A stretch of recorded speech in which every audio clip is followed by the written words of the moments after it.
ಕಾಂಗ್ರೆಸ್ ಸರ್ಕಾರದ ವಿರುದ್ಧ ಎಚ್.ಡಿ. ದೇವೇಗೌಡರು ಭ್ರಷ್ಟಾಚಾರದ ಆರೋಪ ಮಾಡಿದ್ದಾರೆ. ಗ್ಯಾರಂಟಿ ನೀಡಿ 136 ಸ್ಥಾನವನ್ನ ಗೆದ್ದ ಇಬ್ಬರು ಮಹನೀಯರಿದ್ದಾರೆ. ರಾಜ್ಯ ಕಾಂಗ್ರೆಸ್ ಸರ್ಕಾರದ ವಿರುದ್ಧ ಮಾಜಿ ಪ್ರಧಾನಿ ದೇವೇಗೌಡರು ಭ್ರಷ್ಟಾಚಾರದ ಆರೋಪ ಮಾಡಿದ್ದಾರೆ. ಆದರೆ ಇವತ್ತು ಇಲಾಖೆಗಳು ಹೇಗೆ ನಡೀತಾ ಇವೆ, ನನ್ನ 64 ವರ್ಷಗಳ ರಾಜಕೀಯ ಜೀವನದಲ್ಲಿ ನೋಡಿರಲಿಲ್ಲ. ಬಿಡಿಎ, ಬಿಬಿಎಂಪಿ, ನಗರಾಭಿವೃದ್ಧಿ, ಜಲಸಂಪನ್ಮೂಲ ಹೀಗೆ ಎಲ್ಲ ಇಲಾಖೆಗಳಲ್ಲಿ ಬಾಚೋದೇ ಕೆಲಸ ಆಗಿದೆ ಅಂತ ಎಚ್.ಡಿ. ದೇವೇಗೌಡರು ರಾಜ್ಯ ಕಾಂಗ್ರೆಸ್ ಸರ್ಕಾರದ ವಿರುದ್ಧ ಭ್ರಷ್ಟಾಚಾರದ ಆರೋಪ ಮಾಡಿದ್ದಾರೆ. ಡಿ.ಕೆ. ಶಿವಕುಮಾರ್ ಅವರ ಹೆಸರನ್ನ ಹೇಳಿದೆ ಮಾಜಿ ಪ್ರಧಾನಿಯವರ ಗಂಭೀರ ಆರೋಪ ಇದೆ.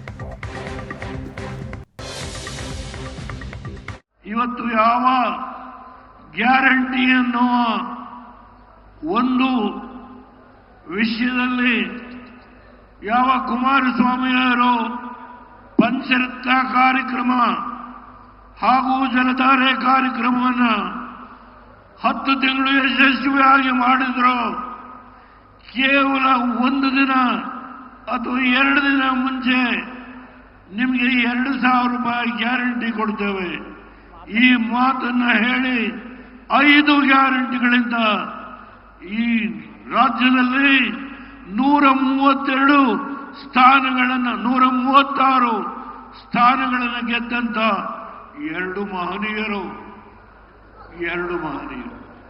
ಇವತ್ತು ಪಕ್ಕದಲ್ಲಿ ಕೂತಿದ್ದಾರೆ. ಈ ರಾಜ್ಯ ಹೇಗೆ ನಡೀತಾ ಇದೆ?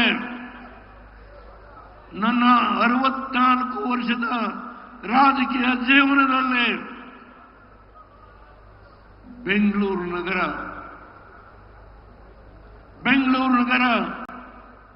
ಬಿಡಿಎ, ಬೆಂಗಳೂರು ಡೆವಲಪ್ಮೆಂಟ್ ಅಥಾರಿಟಿ,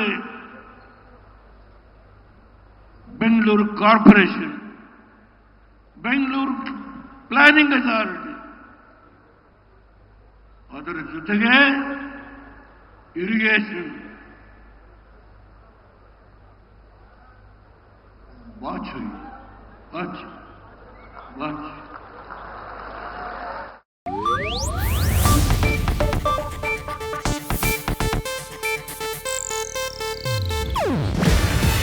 ಇದು ಏಷ್ಯಾನೆಟ್ ನ್ಯೂಸ್ ನೆಟ್ವರ್ಕ್ ಪ್ರಸ್ತುತಿ. ನೀವು ನೋಡ್ತಿದ್ದೀರಾ ಏಷ್ಯಾನೆಟ್ ಸುವರ್ಣ ನ್ಯೂಸ್.